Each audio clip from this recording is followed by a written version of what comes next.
Votre émission médicale vous est présentée en partenariat avec santémaghreb.com, le guide de la médecine et de la santé au Maghreb.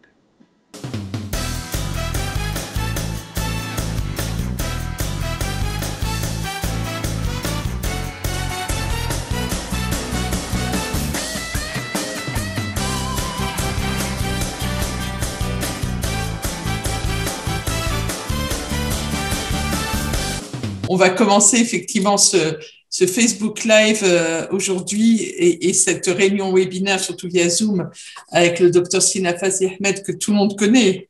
En bonheur de le retrouver aujourd'hui. Il intervient de nouveau en qualité d'hépatologue.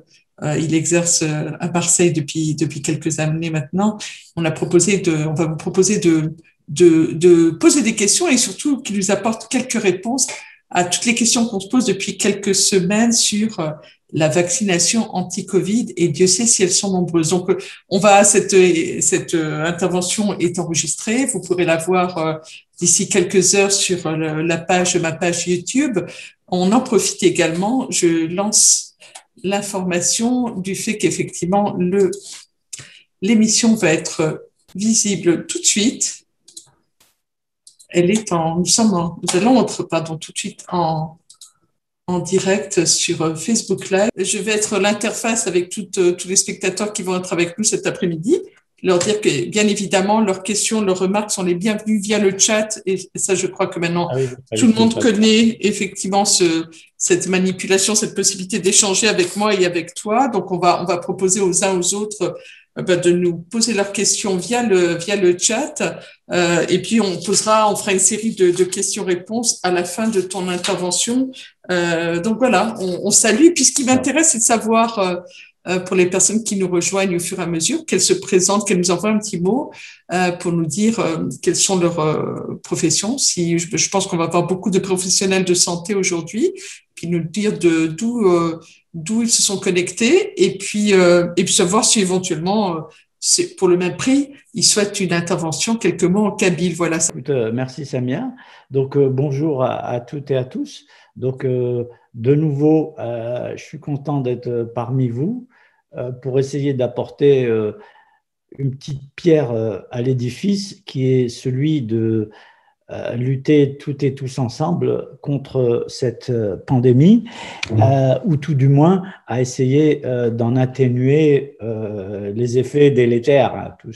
Il n'y a personne parmi nous qui n'a pas été touché par cette pandémie. On a dû modifier nos emplois du temps, modifier régulièrement nos vacances, modifier nos relations familiales, presque à adopter un mode de vie compatible avec le but qui est de celui d'éviter le minimum de complications, d'éviter de surcharger toutes les structures hospitalières. Et donc, on va parler Covid. Tout le monde sait, je pense surtout si parmi mes collègues et mes confrères médecins, ceux qui sont connectés, connaissent aussi bien le Covid que moi, puisque sur le plan clinique, il faut dire, il y a encore beaucoup de choses à décrire par rapport à cette maladie. Ça fait une année qu'elle sévit, donc c'est un virus émergent. Tout le monde sait que c'est un coronavirus. Il faudrait vraiment être sourd pour ne pas l'avoir entendu cette année. Je vais éviter à cette heure-ci de donner des chiffres, parce que les chiffres, malheureusement, ils progressent et ils sont chaque minute, il serait inexact si on voulait, tant il y a de victimes et de sujets atteints. Je voudrais juste en profiter, si tout le monde me le permet, pour dire que les propos que je vais utiliser, ce sont des propos d'un médecin hépatologue qui, forcément, hépatologue, on a appris l'alphabet en général quand on est hépatologue. Donc, après les virus hépatotropes, on a eu à voir certains virus qui sont peut-être hépatotropes, pas au sens chronique. Pour ceux qui suivent l'actualité, vous avez vu qu'hier, par exemple, à 9h, au dernier congrès des GIFOD qui malheureusement s'est tenu un webinaire. Les GIFOD, c'est le grand congrès francophone des pathogastroentérologie. Vous avez vu qu'il y avait une présentation tout à fait qui a ouvert les débats, c'était sur foie et Covid. Donc, en bref, je vais essayer de vous parler du Covid, de la vaccination, on m'avait demandé aujourd'hui, mais je voudrais quand même mettre beaucoup de choses ont été dites. Je voudrais donner quelques précisions par rapport au contexte dans lequel j'interviens. Donc, effectivement, je suis un vieux médecin retraité, mais qui n'a pas su décrocher et donc qui fait… C'est grave, non? Non, non, oui. Il y a un vaccin contre ça, Naf, ou pas? On en parlera. Le vaccin contre la retraite, donc, ou pour la retraite, je ne sais pas. Donc, je continue à travailler, je fais des vacations et je m'occupe de recherche à Marseille. Ceci dit, à l'hôpital Saint-Joseph, ceci dit, aujourd'hui, je parle en mon nom personnel. Hein, donc, je suis mandaté par personne pour dire ce que je pense. Je vais, bien entendu, il faudrait avoir des compétences dont je ne dispose pas pour donner uniquement ces idées personnelles, mais ce dont je vais vous parler, c'est grosso modo ce qui a été publié, ce qui est sorti. Donc, je mettrai un point d'honneur à ne parler que des choses qui ont été publiées, c'est-à-dire avec des références, c'est-à-dire qui sont extraits des grosses revues, et aussi de ce qui nous parvient par les circuits officiels. C'est important parce que quand on dit qu'on veut discuter, quand on dit qu'on veut parler de quelque chose, il faut bien positionner ces références. Vous savez bien qu'il y a des choses qui changent et je voudrais insister sur la nécessaire modestie dont je dois faire preuve, dont je vais faire preuve, en disant que dans ce domaine, le niveau de preuve est assez labile. Autrement dit, on est souvent amené, par principe de précaution, à s'adapter à tout ce qui a été dit, à s'adapter aux faits nouveaux qui surviennent. Donc, vous m'excuserez si parfois j'insiste sur certains points. Je vais vous passer une série de diapos qui sont un résumé de l'état des connaissances, si je peux dire, en matière de vaccination. Et je vous dis encore une fois, extrait des études publiées, donc essentiellement des études pivot New England Lancet. Et puis, pour les discussions, je ferai 2 ou 3 petits schémas parce que c'est assez barbant de parler de chiffres sans avoir un support. Et au fait, je voudrais surtout vous dire que plus qu'un expert, je suis surtout un médecin concerné, un médecin qui vit et qui a subi, comme vous toutes et tous ces chamboulements et qui essaye de s'adapter en apportant, comme vous toutes et tous, une pierre à l'édifice. J'ai le plaisir de faire cet exercice que j'ai fait à plusieurs fois pour nos collègues qui me contactent d'Algérie. J'ai le plaisir de le faire aujourd'hui avec Samia. Et donc, sans plus tarder, on va parler donc du Covid, en sachant que le Covid, vous connaissez les chiffres, c'est une maladie donc virale en même temps et immunologique. Les phases cliniques, vous les connaissez. Donc, il y a une phase, c'est assez important, pendant laquelle ce coronavirus circule et est infectant. Il va se positionner sur les cellules de l'épithélium des voies aériennes supérieures, fosse nasale, puis ensuite il va arriver au niveau des cellules pulmonaires et il va se fixer notamment au niveau des cellules ACE.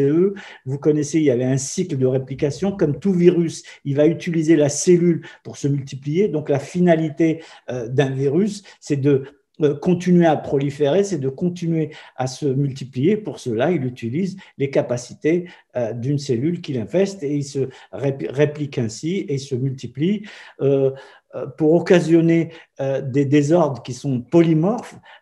Beaucoup de choses, il y a beaucoup d'études qui sont en cours. J'ai pas eu le temps aujourd'hui, on focalisera sur la vaccination, mais pour décrire les profils cliniques du Covid, mais vous les connaissez tous. Vous savez qu'il y a souvent des formes paucisymptomatiques, voire asymptomatiques, des formes intermédiaires, des formes qui conduisent à une hospitalisation pour un tableau de détresse respiratoire avec cette hypoxie qu'on qualifie d'hypoxie heureuse parce que ça ne se passe pas comme dans tous les autres principes, et puis qui peut parfois conduire à cette cascade dysimmunitaire, qui est un emballement de la réponse inflammatoire, de la réponse… Vous connaissez tous les liens avec les facteurs de coagulation, avec cette espèce de CIVD qui se voit, et vous savez qu'au niveau thérapeutique, il y avait en gros deux volants thérapeutiques, un volant antiviral qui, à jour d'aujourd'hui, malgré tous les efforts de redéploiement qui ont été faits de molécules, n'ont pas encore complètement abouti, et vous avez un versant immunologique qui vise à freiner un petit peu cette cascade immunitaire, cet emballement avec tout ce qui est anticorps monoclonaux qui ont été confirmés dans certaines indications. Mais vous savez surtout que le contexte où on a le plus progressé, ce sont les méthodes symptomatiques, les méthodes de prise en charge, où on a amélioré notamment les conditions d'oxygénothérapie à des flux adaptés. Et tout ça, ça a fait l'objet de pas mal de publications, des mises à jour régulières. Et puis, enfin, nous le savons que il existe malheureusement des formes dites de Covid long. On ne parle pas de maladie chronique, mais on parle de Covid long avec une série de dérèglements, de dysrégulations qui sont assez gênants et que toutes les équipes cliniques sont actuellement aujourd'hui en train d'investiguer pour pouvoir les serrer, pour pouvoir relater, pour pouvoir, une fois que quelque chose est bien décrit, on arrive très facilement ou très facilement encore mais on arrive à avoir une action coordonnée pour pouvoir y mettre fin. Et ce qui nous amène donc à la discussion d'aujourd'hui, c'est grosso modo cette pandémie. C'est une pandémie parce que c'est un virus émergent, c'est-à-dire que les gens n'avaient pas d'immunité de base et que il arrivait sur terrain nu en quelque sorte avec personne qui connaissait cette maladie. Donc, on vous a tout appris sur les R0, sur les taux d'attaque de la maladie, la possibilité d'une transmission alors qu'on n'est pas encore cliniquement symptomatique, ce qui en fait l'aspect tout à fait redoutable. Donc, en gros, c'est une pandémie qui est délétère, qui a touché tout le monde entier, qui a eu des conséquences médicales certaines avec un engorgement des services hospitaliers et puis des effets aussi économiques dont je ne parlerai pas, bien entendu, parce que je suis totalement ignare dans le domaine. Et puis, donc, on a cette pandémie en face de nous et donc, comment lutter contre cette pandémie? Alors, la première des choses, ça serait de dire, on a un traitement curatif. Malheureusement, ce n'est pas encore le cas. On a des moyens d'éviter la transmission, oui et non, ce sont tout ce qui est mesures barrières, mais on ne peut pas éviter la transmission, on la réduit. D'accord? On la réduit. On la réduit par tout ce qui est mesures barrières.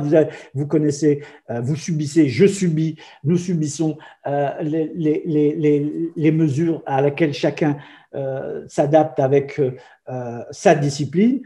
Et puis, vous avez tout ce qui est les mesures de protection, le port des masques, l'utilisation du gel hydroalcoolique, tout cela.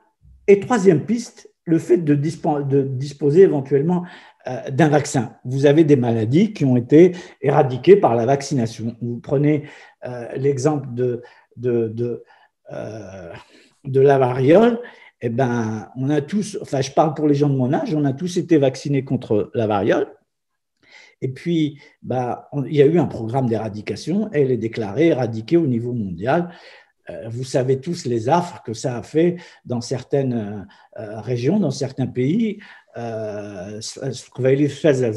Donc, voilà. Et ben, aujourd'hui, les plus jeunes parmi nous ne sont plus vaccinés parce que la maladie a été éradiquée. Donc, ce qui nous amène directement à parler maintenant de la vaccination, si tu permets, Samia. Est-ce que Oui, je je t'en peux prie. Et avoir d'ailleurs, accès à oui, mes diapos? Je oui, pense. et j'allais dire, veux-tu que je m'en occupe, Naf? Je vais essayer. Alors, qu'est-ce que je fais? Je vais mettre Alors, écran partager, partagé, tu cliques sur écran partager partagé, l'écran. partager, tu Voilà, vas voir, voilà, une fenêtre. je Et mets effectivement, partager l'écran. aujourd'hui, on rappelle qu'on n'est pas là pour, on va se concentrer essentiellement sur effectivement la vaccination anti-Covid, puisqu'on va pas revenir sur les précédents, sur l'année qui vient de s'écouler, mais c'est d'expliquer effectivement l'intérêt de la vaccination d'une manière générale et plus particulièrement l'intérêt de la vaccination contre la Covid-19. J'aimais bien, tu titrais quelques questions et beaucoup de réponses parce qu'on en a au stade malgré tout, même si ça fait un an qu'on est dans cette situation épidémique, de cette situation sanitaire. La vaccination en France n'a commencé, la campagne de vaccination n'a commencé que récemment, puisqu'elle a commencé juste avant les fêtes de fin d'année, le 20 décembre, et qu'il y a beaucoup de questions qui se posent sur le pourquoi du vaccin. Tu pourras nous répondre sur le choix éventuellement, savoir si on peut choisir son vaccin ou pas. Donc voilà, je te laisse effectivement. As-tu besoin d'un coup de main pour moi, avec Non, moi, je Naf, pense que je vais essayer. Oui, Donc, je t'en prie. ça suit. Oui, tout à fait. Oui, oui. Alors, ça, c'est une phrase que j'aime bien garder. C'est pour dire, je vous avais dit il fallait bien comprendre que nous sommes face à une maladie émergente et que le niveau de preuve peut parfois être variable. Et j'aime bien, c'est une réflexion philosophique. Alors, non pas que je sois philosophe, pas du tout, mais parce que je trouve que essayer de comprendre, c'est déjà un premier pas pour un voyage vers la connaissance. Donc, il faut qu'on essaye de comprendre, ça fait partie des choses, et il faut être modeste en même temps en disant bah, peut-être je n'ai pas compris. Donc, pour tous ceux et toutes celles qui écoutent, si vous avez des choses dont vous souhaitez qu'on discute, des précisions à apporter, voire des rectifications à donner sur mes propos, bah, vous êtes les bienvenus. Il faut rester dans la progression de la science, et pour cela, il faut une méthode, et c'est pour ça que je vais insister beaucoup dans mes diapos sur la méthodologie. Alors, on veut développer donc un vaccin, on a parlé du contexte, et donc un vaccin, bah, il faut le développer étape par étape. La première étape, la première garantie, c'est de prouver qu'il est immunogène, c'est-à-dire qu'il peut induire une réaction immunitaire dont l'objectif va être de faire acquérir une protection à un patient indemne afin qu'il n'attrape pas la maladie. Donc, c'est un traitement dans ce contexte qui est dit préventif. Bien entendu, si vous voulez qu'il soit préventif, il va falloir qu'il soit efficace. Et cette efficacité, il faudra la définir sur le plan clinique par des variables constantes, par des variables descriptibles, par des variables que tout le monde pourra entendre, et ça sera le nombre de Covid évités, par exemple, ou bien le nombre de Covid survenus sous vaccin et survenus sous placebo, comme on le verra si on a pris un comparateur placebo.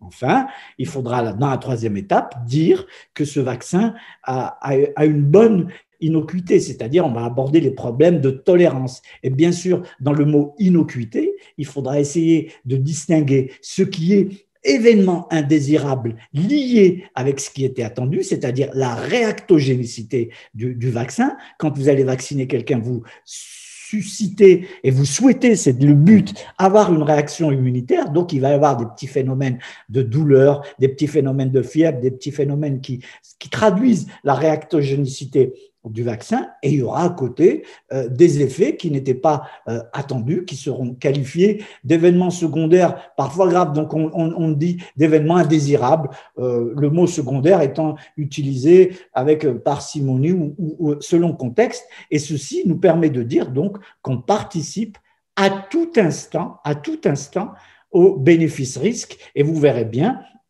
que l'estimation de ce bénéfice-risque, elle se fait d'abord à travers des essais cliniques, et puis ensuite, elle va se faire à travers une évaluation permanente qui nous concerne toutes et tous, et qui est la pharmacovigilance.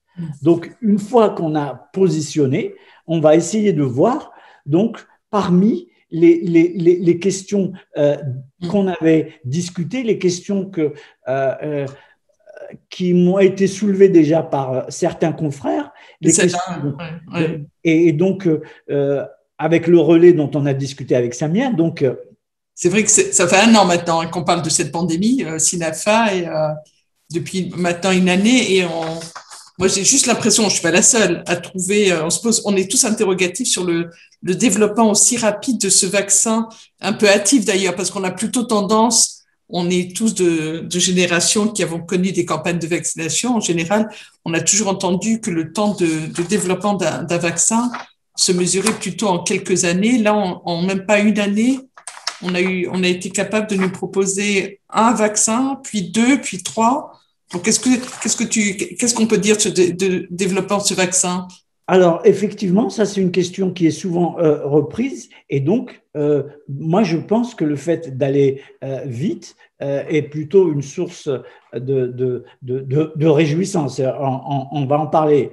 On n'aurait pas bâclé les choses, Synafa? Oui, parce que c'est oui, surtout ça la question. Donc, c'est ce que je vais essayer de montrer à travers les diapos suivantes. Donc, effectivement, tu as tout à fait raison. Dans une stratégie traditionnelle, vous avez une étude qui germe dans le cerveau, dans l'idée, dans le portfolio, dans la panoplie, dans le pipeline d'un promoteur, qui soit l'industrie pharmaceutique, qui soit un promoteur institutionnel ou un centre de recherche.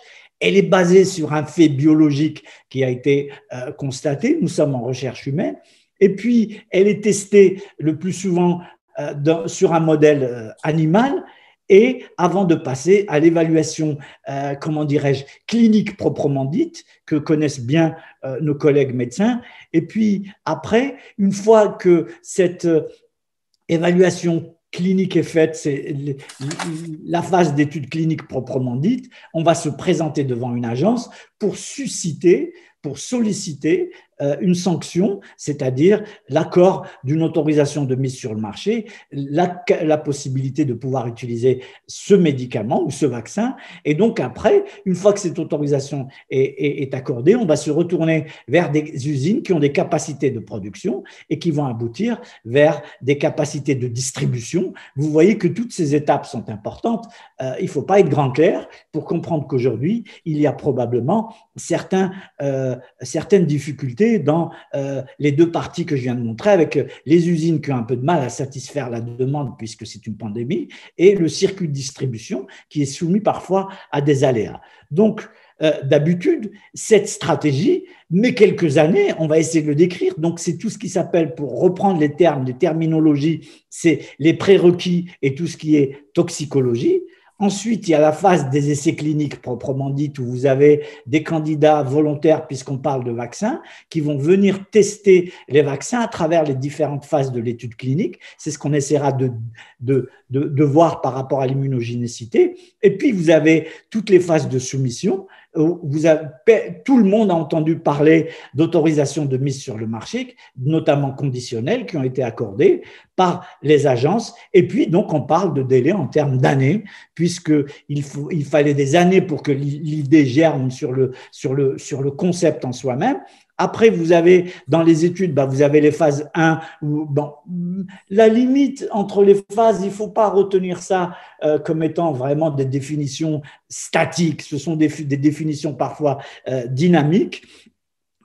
Où il faut distinguer la finalité, quelle est la dose qu'on va pouvoir utiliser, quelle est la dose en phase 2 notamment, qui vont durer à peu près 2 ans, là je parle de médicaments classiques, quelle est la dose qu'on va pouvoir utiliser avec le minimum d'effets secondaires.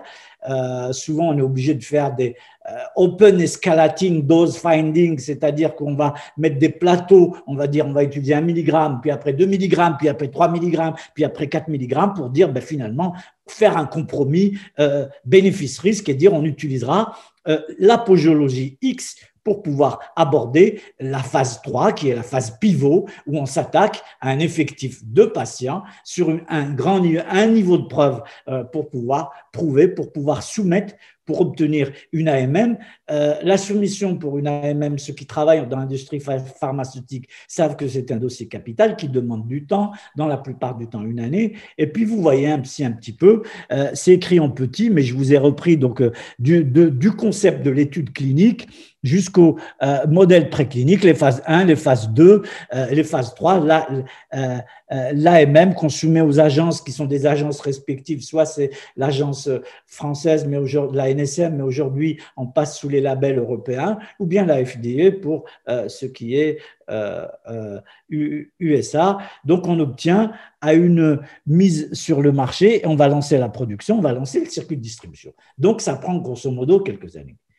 Que s'est-il passé avec la stratégie vaccin Covid? Il faut voir qu'on était dans un besoin où tout le monde a dit, je ne reprends pas les termes, comme tu dis, nous sommes en guerre, donc il était logique, autant pour les médicaments, il se justifiait de faire du redéploiement, c'est-à-dire d'utiliser des molécules qui avaient une indication spécifique qu'on a réutilisée sur le SARS-CoV-2, autant aussi on a utilisé toutes les données des prérequis toxicologiques qui existaient. On vous parlera certainement, vous savez, le médecin qui a découvert le principe de l'ARN messager, ben, ça faisait 30 ans à peu près qu'il travaillait, donc il y avait une connaissance de l'ARN messager sur lequel on travaille déjà en immunothérapie, sur lequel déjà on travaille dans d'autres indications. Bref, ce que je veux dire par là, c'est il était logique qu'on utilise, qu'on mobilise tous les prérequis existants. C'est bien d'avoir un petit peu d'avance. On connaissait déjà des choses qui étaient sorties par rapport au MERS, par rapport au coronavirus précédent. Les concepts et les études in vitro, il y avait déjà des modèles de près. Et puis, il y a eu on a bénéficié de tous les progrès de la biologie moléculaire. Donc, c'est plutôt un atout qu'une tare. C'est pour ça que pour répondre à cette question, il faut dire, si le développement, c'est d'utiliser tous ces moyens de production. Donc, à partir du moment où on avait une avance, il était logique qu'on puisse l'utiliser de même. Vu l'acuité de la question, vous verrez que les phases cliniques n'ont pas été aussi successives. Certains ont été subintrantes, c'est-à-dire qu'on a utilisé des malades dans une phase 2 pour passer très rapidement vers la phase 3 sans attendre qu'il y ait des évaluations. Donc, on l'a fait vite et bien, je le pense, j'insiste, on a fait assez vite et bien pour pouvoir arriver à la production qui, selon certaines situations, a été prise avec un petit peu de risque avant déjà que les AMM soient obtenus. Et ce sont des AMM conditionnels. Donc, ce que je voulais dire, c'est que pratiquement, la phase biologique était déjà acquise, la phase animale a littéralement disparu et les phases cliniques ont été raccourcies. Les phases de soumission en agence, ça s'est fait en réel. Vous savez que les gens travaillent en permanence pour ne pas engorger les agences et il persiste aussi, faut-il le dire, certaines difficultés au niveau du concept de production et de distribution.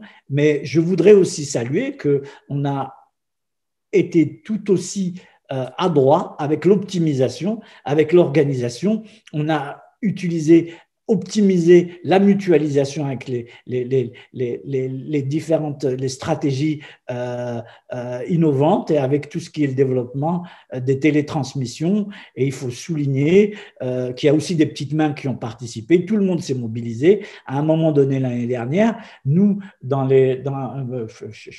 nous a demandé de prioriser toutes les études qui étaient par rapport au Covid de manière à répondre de façon urgente. Et par exemple, il y a eu des évolutions dans la prise en charge de la recherche à l'échelon de la France, où il y a eu des objectifs prioritaires. Et il faut savoir aussi qu'il y a eu pas mal de patients qu'il faut remercier d'avoir participé à ces études qui ont permis d'aboutir dans ce contexte d'urgence à une stratégie conduite en une année, en 11 mois exactement. Et ça, il faut s'en féliciter parce que vraiment, ça a été la réponse ad hoc, ça a été la réponse de mutualisation. Et juste un peu sur le plan humanité, probablement que ça serait très bien si ces progrès continuaient à être tout aussi partagés du concept jusqu'à la distribution, parce que ça devrait être la propriété d'un peu tout le monde. Voilà, donc pour répondre un peu à cette question. Et dans le domaine de la vaccination proprement dite, pour répondre à cette question d'acuité que tu me poses et qui t'a été bien entendu relayée, il faut savoir que les agences ont joué un grand rôle, c'est normal, et que tout a été fait avec beaucoup de rigueur et que il fallait évaluer la sûreté des vaccins, notamment la sûreté des vaccins ARN.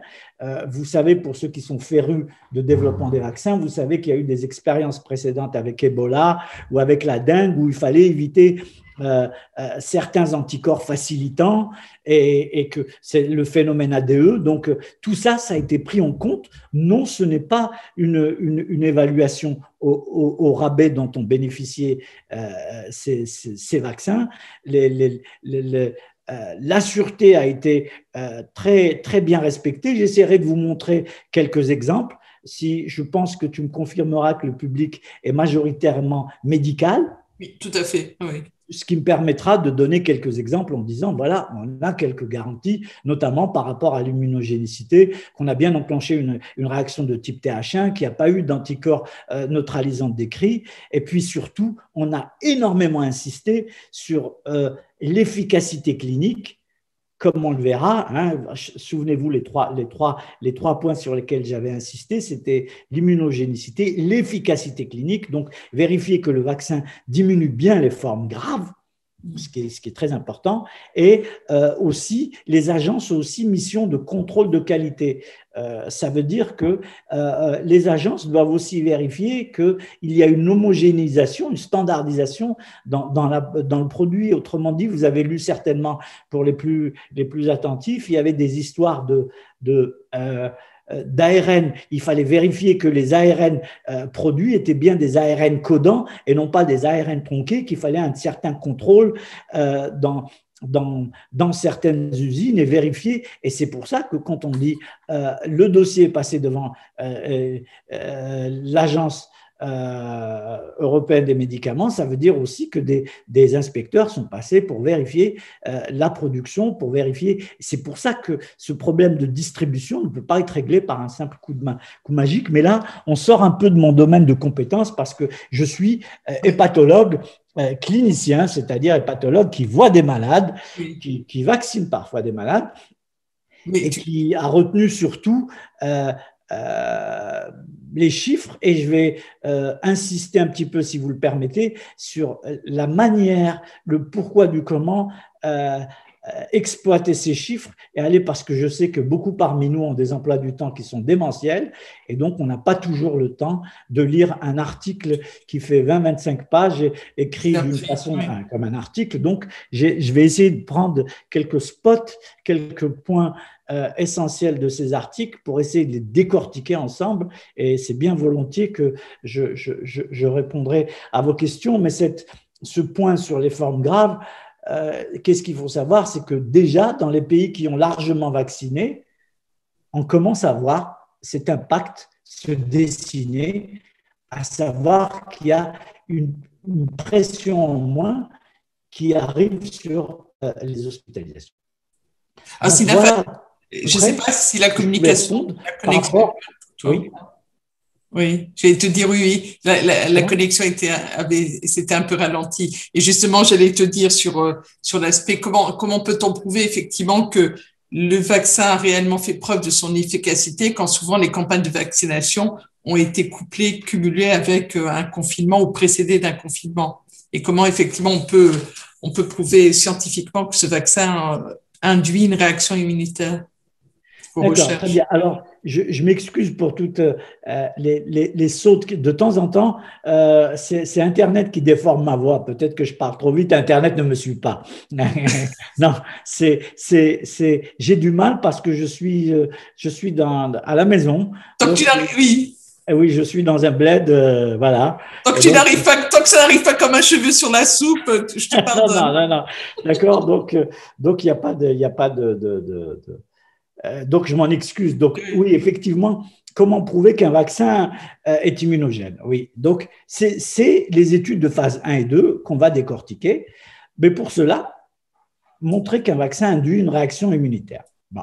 Alors, vous savez que vous connaissez, hein, je ne vais pas vous faire un jour de rappeler tout ça, mais vous avez un anticorps, vous avez un antigène, et vous avez donc le corona avec sa protéine spike, sa protéine de surface. Tout le monde la connaît, tout le monde la tutoie. Donc, il va falloir prouver qu'il y a deux types d'immunité, donc grosso modo, c'est vraiment le bas. Donc, je ne suis pas immuno, donc je rappelle que je suis hépato. Et donc, il y a une immunité humorale et une immunité cellulaire. Donc, si vous voulez prouver qu'il y a une induction d'une immunité humorale, il va falloir que vous exhibiez des taux d'anticorps neutralisants. Alors, j'insiste, ces taux d'anticorps neutralisants ne sont pas les anticorps que vous réalisez lorsque vous faites une sérologie Covid. Quand vous faites une sérologie Covid, vous avez des anticorps diagnostiques qui disent que vous avez été au contact ou non au contact. Donc là, ce sont des épitopes légèrement différents, donc des anticorps neutralisants ou des tests de microneutralisation pour prouver que votre vaccin a induit cette réaction. Donc, il va falloir aller chez des patients que vous vaccinez et quelques jours plus tard, vérifier qu'ils ont produit des anticorps ou à l'inverse, si vous ciblez l'immunité cellulaire, il va falloir que vous avez prouvé que vous avez induit une simulation de vos lymphocytes T qui se sont mis d'une à produire des anticorps et deux qui ont enclenché la cascade immunité acquise, immunité innée pour pouvoir activer des cellules lymphocytaires qui vont produire qui, en réaction à la présentation d'un antigène, vont sécréter des médiateurs qui sont l'interféron gamma, l'interleukine 2, le TNF, à différents jours. Donc, on va regarder ça, ce qui s'est passé, on va prendre des malades. La moitié vont être vaccinés, l'autre moitié ne va pas être vaccinée. On va regarder qu'à J0, ils ont bien un taux d'anticorps en neutralisant Covid qui sont négatifs, puisqu'on est censé prendre des gens qui n'avaient pas été vaccinés. Et puis, on va voir chez les vaccinés quels sont ces types de réactions qui sont survenues en rappelant, grosso modo, ces molécules. Alors, ces réactions c'est assez difficile à faire. Donc, les résultats que je vais montrer, ce sont des anticorps neutralisants qui sont exprimés en moyenne géométrique, ce n'est pas tout à fait la même chose, et il n'y a pas encore de standardisation spécifique pour chaque anticorps, ce qui fait que c'est souvent laboratoire dépendant, mais on va essayer quand même de montrer pour chaque vaccin l'induction du taux d'anticorps. Alors, la photo peut vous paraître barbare. Elle est extraite donc du New England, c'est les études de phase 1-2 qui ont été. Alors évidemment, si je vous inflige ça, la deuxième, même moi je m'endors. D'accord. Donc que s'est-il passé? D'accord. Donc au fait, on a testé chez des gens de 18-55 ans ou des gens de 65-85 ans. Pfizer a testé 2 doses de vaccin. Bon, d'emblée, on supprime la première dose qui n'a pas été retenue. D'accord. Donc qu'est-ce qu'on voit ici? On voit des taux d'anticorps neutralisants, donc c'est des titres d'anticorps neutralisants à 50% chez des patients qui ont reçu une injection en noir à J0 et une injection à J21. D'accord? Donc là, on a utilisé la posologie, c'est une phase 1-2, on a utilisé 10 mg, 10 microgrammes, 20 microgrammes, 30 microgrammes. Tout de suite, on retient que la posologie 30 microgrammes qui a été retenue. Donc, vous voyez, c'est très simple à lire. Vous voyez ici, à J0, vous voyez bien qu'il n'y a pas d'anticorps, mais qu'après, il y a très peu d'anticorps qui sont induits par la première injection à J21, mais par contre, l'effet de deuxième injection fait remonter le taux d'anticorps neutralisant. Donc, 30 microgrammes est injecté 2 fois. Il faut essayer de déplacer le jaune là qui tombe sur la barre. Donc, c'est ici J1 et J21. Donc, 30 microgrammes induit un taux d'anticorps exprimé en moyenne géométrique très intéressant. Donc, vous voyez le boom que ça fait. Et on le compare de ce côté à du sérum de convalescent. Alors là, il y a la petite photo qui gêne un petit peu. Est-ce que je peux la descendre? Non. Quelle photo, Christina? Enfin, je ne vois pas, dis-moi. Là, ici, les 2 photos dans le côté, on masque un petit truc. Je peux faire comme ça? Voilà. Et ici, vous voyez, on le compare avec du sérum. Bon, j'arrive plus à avancer. Allô? Attends, est-ce que tu veux que je prenne la main? Non, je vais essayer de continuer. Oui. Oui, dans l'ordre, regarde, ça devrait être bon. Bon, j'essaie de continuer voir. Alors, attends, qu'est-ce que ça va donner? C'est peut-être, voilà, D'accord, on reprend. Donc Oui. voilà, on la compare en rouge à un taux d'anticorps neutralisant obtenu chez des convalescents et vous voyez que ça marche. Ça, c'est pour Pfizer. On prend le même pour Oui. Moderna, pardon. Vous me suivez, Samia? Oui, Oui, oui, d'accord. oui. Alors, Oui, ici, tous avec toi, oui. donc voilà. Je ne sais pas si on voit bien mon écran. Je vais le mettre plus grand. D'accord. Donc ici, ce qui se passe, vous voyez, c'est pour Moderna. Pareil, de la même façon, on a pris une posologie 25, une posologie 100. Donc, on n'a qu'à masquer les posologies qu'on n'a pas… J'ai du mal à dérouler. Les posologies qu'on n'a pas utilisées. Donc, on se retrouve avec une posologie 100 microgrammes. Et vous voyez que par rapport à J0, il n'y a pas d'anticorps, après ça remonte.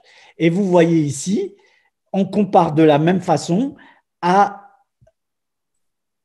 Ça, c'est pour les sujets plus âgés, donc 50, supérieurs à 71 ans, et on la compare de la même façon avec des anticorps de convalescents. Et vous voyez bien sur les boîtes à moustaches qui représentent la moyenne géométrique des anticorps, on voit bien qu'une injection à J0 suivie d'une injection à J29 arrive à induire un taux d'anticorps neutralisant qui est intéressant en matière de titration lorsqu'on utilise une posologie de 100 microgrammes, qui est la posologie qui a été retenue.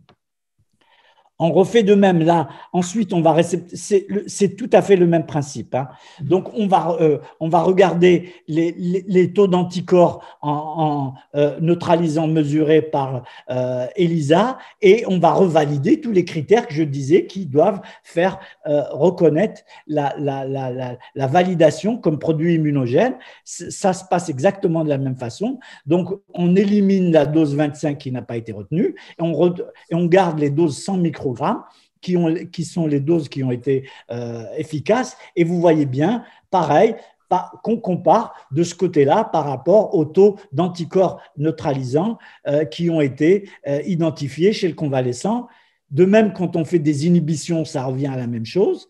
Et on va bien vérifier en termes de neutralisation. Donc là, je passe un peu plus vite. C'est des étapes préliminaires qui prouvent que l'inhibition 50 est équivalente, vous le voyez bien, là c'est la posologie de 100 microgrammes chez des sujets de 56 à 70 ans et là chez des sujets un peu plus âgés et de 18 à 55 ans, vous voyez bien que les taux d'anticorps par rapport aux anticorps du convalescent sont équivalents, donc notre produit est bien immunogène, on pourra passer à la production.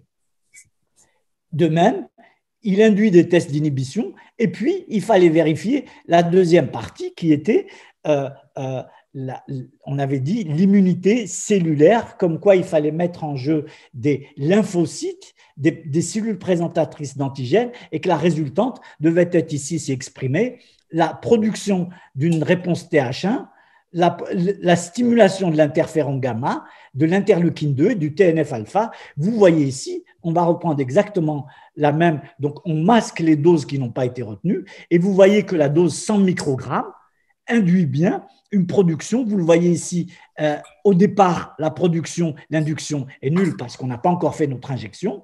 Et après les deux injections, vous voyez qu'il y a une stimulation de la réponse lymphocytaire qui arrive et dans les deux groupes, 56-70 ans et au-delà de 70 ans, à induire cette réponse immunitaire cellulaire. Donc, notre produit est bien immunogène. La posologie retenue pour la phase 3 est déterminée par la phase 2 est de 100 microgrammes qu'il faudra faire en phase 3 sur 20 000 malades. Comme on va voir dans l'efficacité clinique, on va passer des phases 1-2 vers la phase 3. Donc, au fait, ces éléments qui peuvent vous paraître barbares a priori sont très importants pour pouvoir prouver la réponse immunitaire. On voit bien que c'est une réponse immunitaire de type TH1.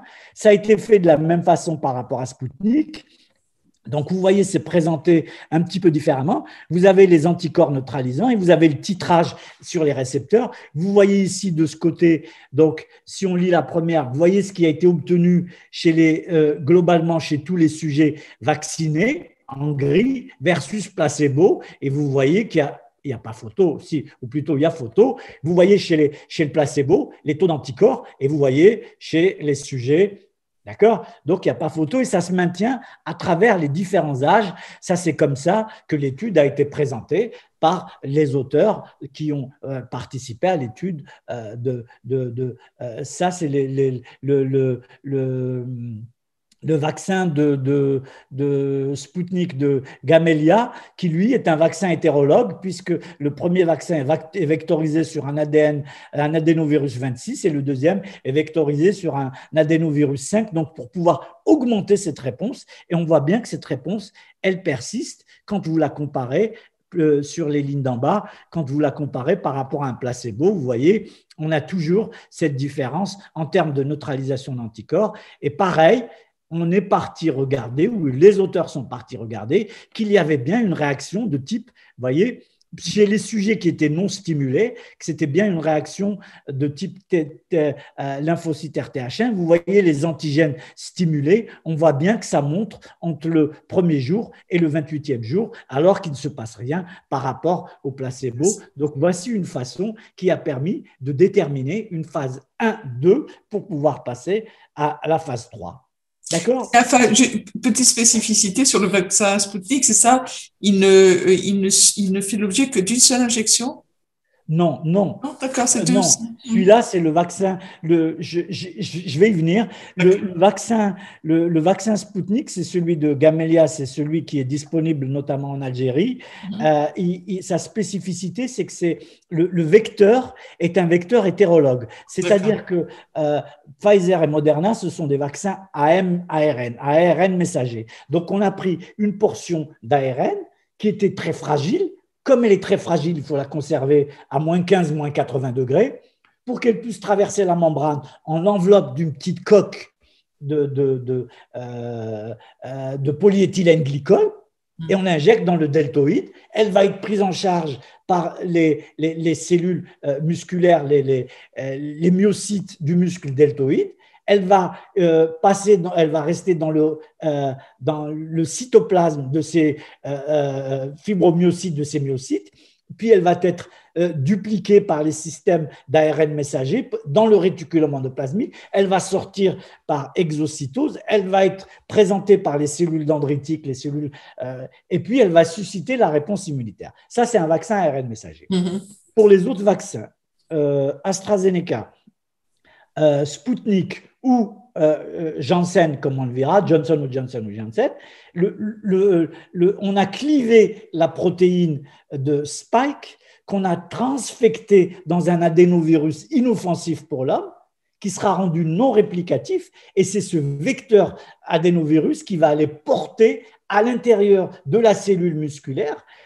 Donc, comme c'est un adénovirus qui pénètre, les conditions de conservation seront un peu moins exigeantes. Donc, on ne sera pas obligé de les garder à moins 20, moins 30, moins 80 degrés.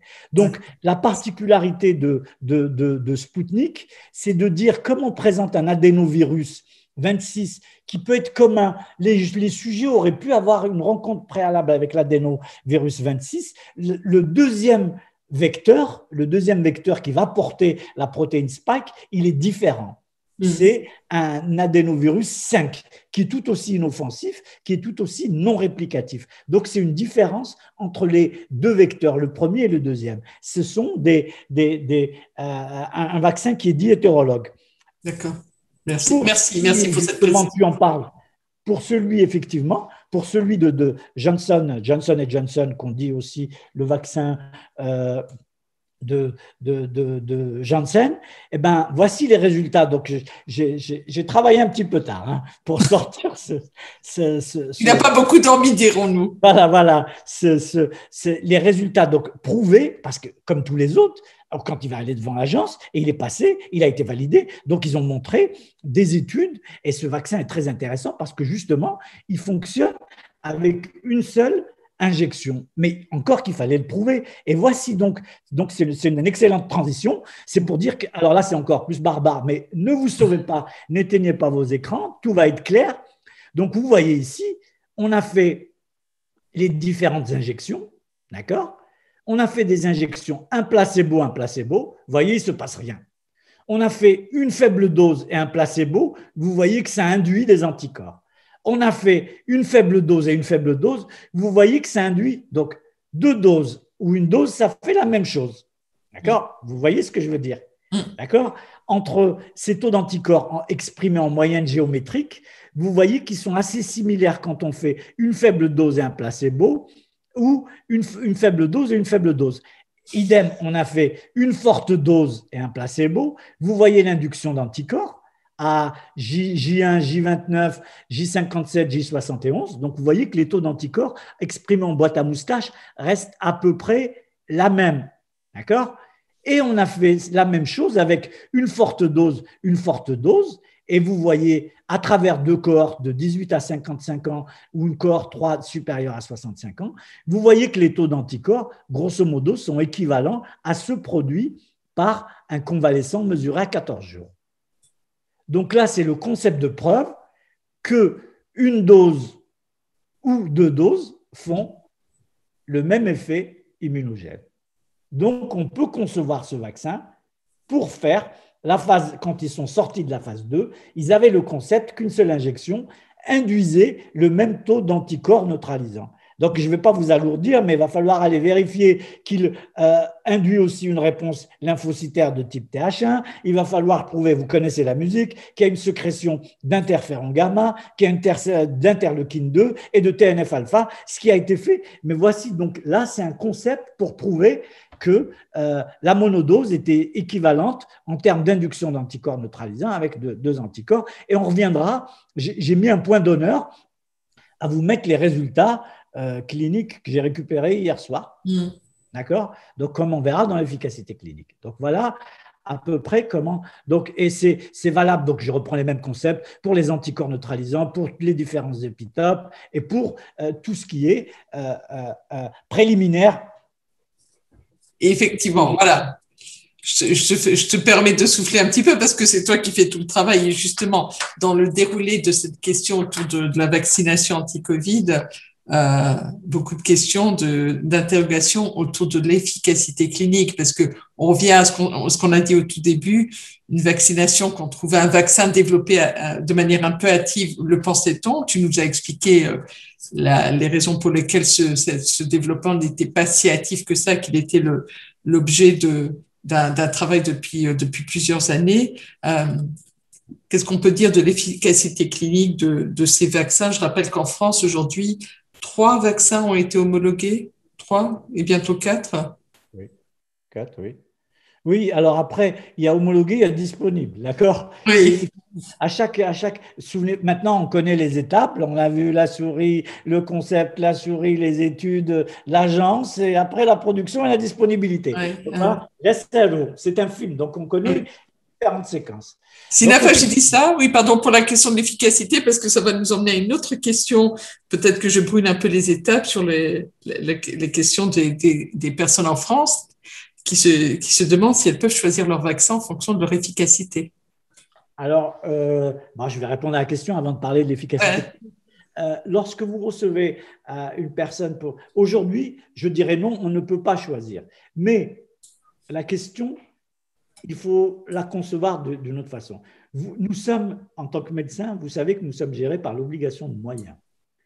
C'est-à-dire que l'obligation de moyens doit m'obliger et m'oblige à vous proposer ce qui se fait de mieux pour vous à l'instant T où je vous reçois en fonction des connaissances X dont on dispose à l'instant T. Voilà l'obligation. C'est-à-dire qu'au moment où vous venez voir, votre médecin, il connaît ces paramètres et donc il va vous proposer un vaccin qui est adapté à votre état de santé. D'accord ?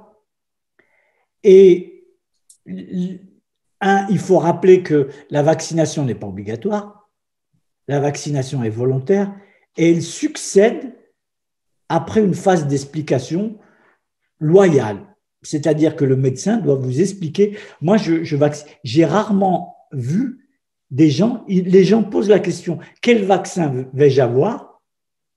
Mais ils ne me disent pas, je veux avoir D'accord? C'est rare. Bon, après, il y a une façon de discuter avec les gens, combien même l'entretien entre un médecin et un malade se fait sous l'égide de la confiance. C'est un dialogue singulier.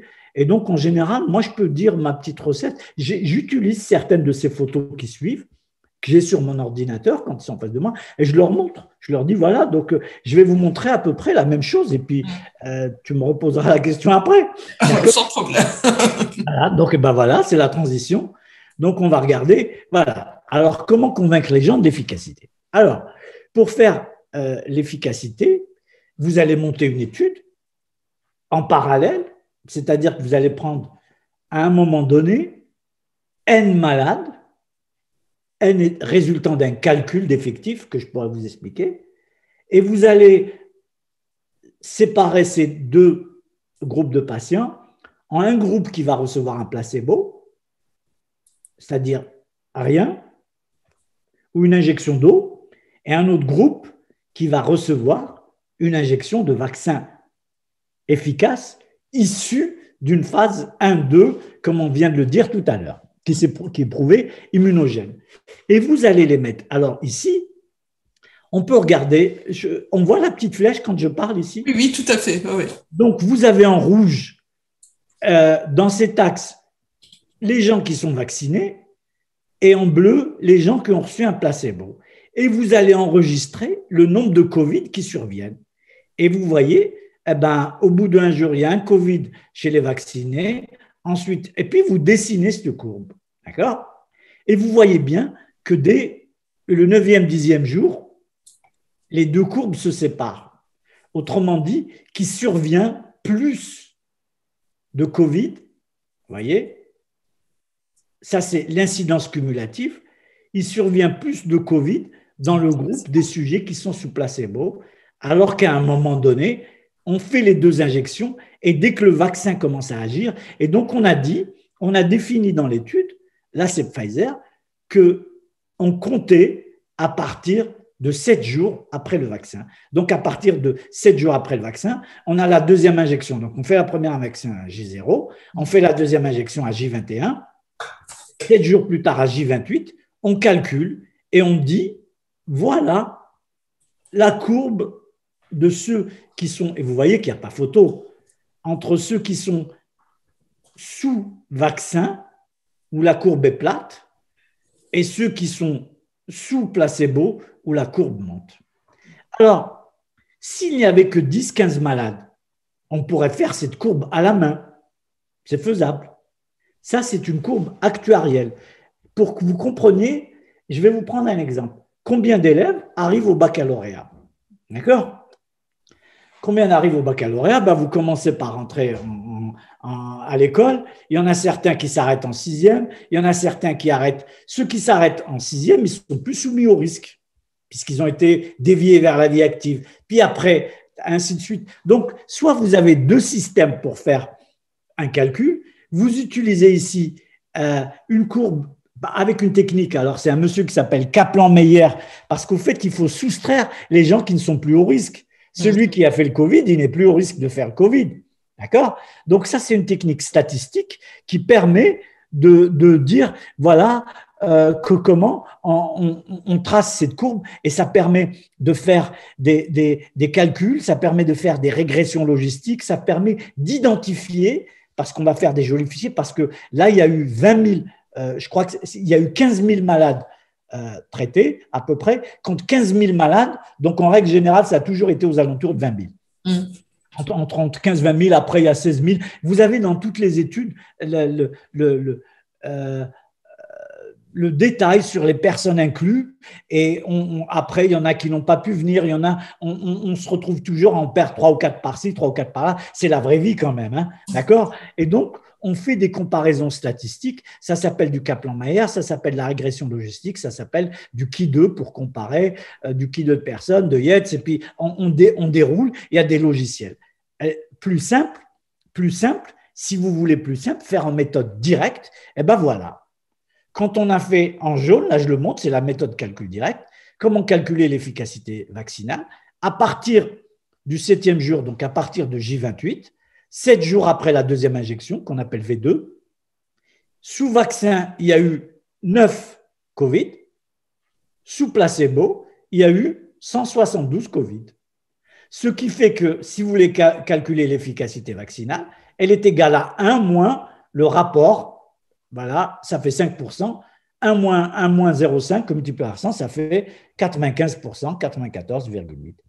Donc ça, c'est une efficacité vaccinale qui est calculée. Donc il y a toujours deux méthodes pour calculer une efficacité vaccinale.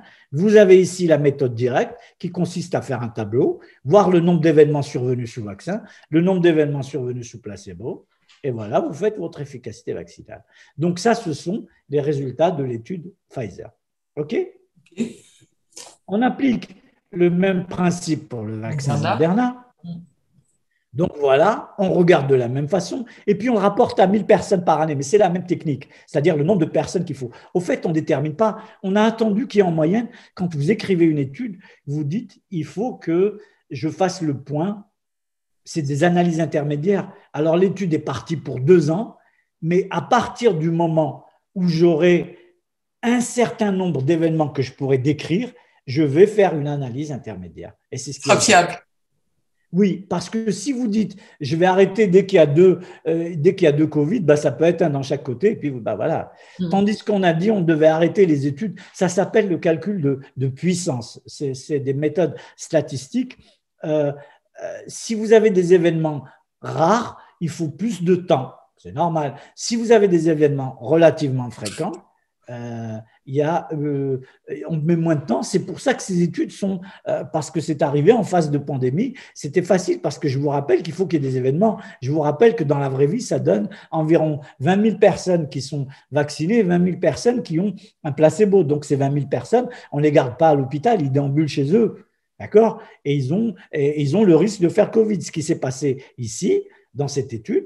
Donc, c'est exactement les mêmes. Ça, c'est Moderna. Vous voyez le nombre de cas qui surviennent sous placebo et vous voyez le nombre de cas qui surviennent sous vaccin ARN messager de Moderna. Et pareil, donc on a calculé le nombre de Covid symptomatiques, il y en a eu 11 sous vaccin, 185 sous placebo, ce qui fait une efficacité vaccinale de 95%, là aussi, à 94,1%. Et ça diminue aussi le taux de Covid sévère. Il n'y en a eu aucun sous Moderna et il y en a eu 30 sous placebo. Donc, voici des méthodes. Une méthode directe qui permet de calculer l'efficacité et ainsi de suite. D'accord? Donc, ça, c'est pour Moderna. Une autre nuance, ça, c'est les résultats de Sputnik. Sputnik, eux, vous voyez que les courbes ne sont pas tout à fait les mêmes parce qu'eux, ils ont mis 16 000 environ, 15 000 malades sous vaccin et 5 000 malades sous placebo. Ça, c'est des techniques statistiques. Vous n'êtes pas obligé de mettre le même nombre de malades sous médicament A et sous médicament B. Ça, c'est pour être un peu plus attractif parce que les gens qui vont être, quand vous allez faire une étude clinique, si vous avez un traitement qui s'avère prometteur comme le vaccin, les gens préfèrent quand même avoir une probabilité 3 fois supérieure d'avoir le vaccin plutôt que d'avoir un placebo, parce qu'ils doivent rester quand même, si tant est que faire, rester 2 ans sous placebo, voilà, ça peut être un peu plus compliqué.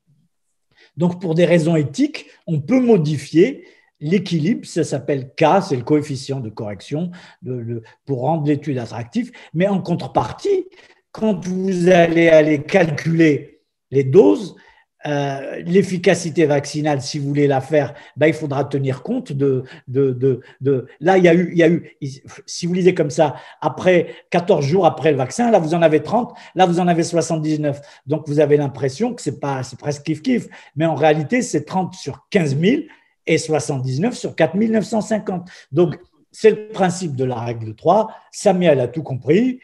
Parce que tu me l'as expliqué. Non, elle fait la règle 3 et on voit bien que l'efficacité vaccinale est dans la même zone, elle est aux alentours de 90%, 91,1%. Donc ça, c'est des méthodes directes. C'est ce qui a été fait aussi pour AstraZeneca. Donc vous voyez ici les courbes. Là, les courbes sont présentées différemment. C'est l'intervalle de confiance. D'accord? C'est-à-dire un écart type en dessous, un écart type au-dessus. D'accord? Donc, il n'y a pas photo sur le plan de l'efficacité clinique. Et là, c'est le petit dernier. Donc, celui de Janssen. Donc, c'est l'étude ensemble.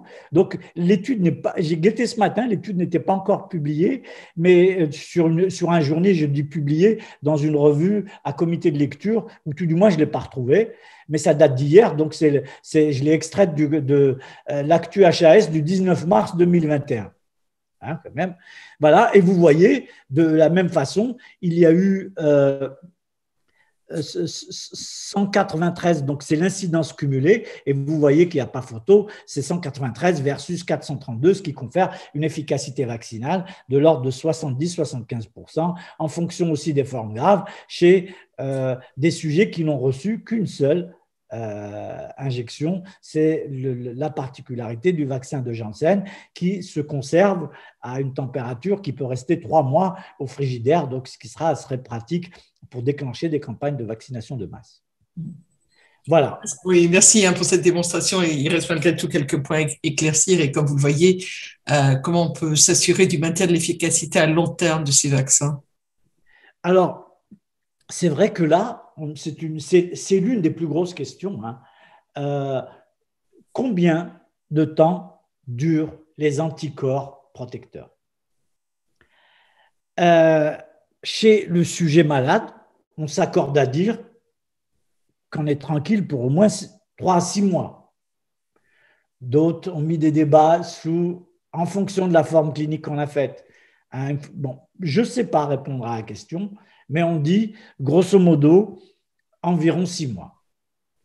Pour ces études, les résultats ont été faits en moyenne 2 à 3 mois après le recrutement des patients, c'est-à-dire après vaccination. Ce qui veut dire qu'une des questions, qu'est-ce que ça va devenir dans 1 an? Alors, est-ce qu'il faut réfuter, c'est des questions, est-ce qu'il faut refuter les analyses intermédiaires et dire, bon, on va attendre 2 ans, puis on vous donnera la réponse, hein. Vous êtes d'accord? Oui, entre-temps, voilà. Donc, il y a la pertinence clinique, il y a le contexte de tout ce qui se passe, et c'est pour ça que les AMM sont dites conditionnelles.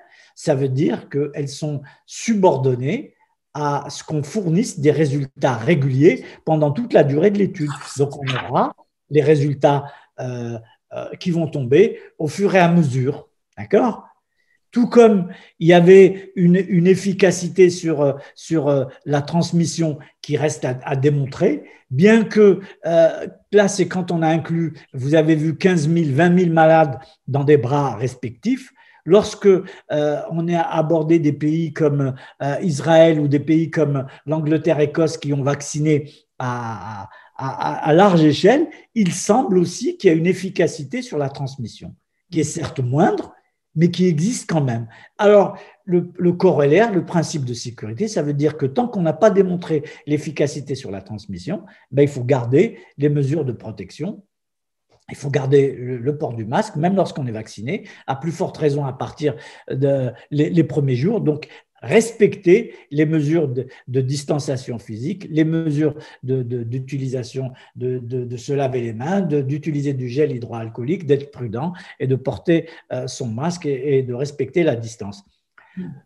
Pareil, il y a peu de données chez les moins de 16 ans. Oui, mais il y a la question, parce qu'on a commencé la vaccination à juste titre chez les personnes vulnérables, sans que le grand âge soit un facteur de vulnérabilité, mais c'est vrai qu'il y a eu beaucoup de polémiques autour de cette question et même de tensions entre limite un conflit intergénérationnel sur pourquoi commence-t-on à vacciner les plus âgés ou les quinquas, comme c'est mon cas maintenant, et du coup, effectivement, la question, qu'en est-il des données peu disponibles chez les ados, en fait?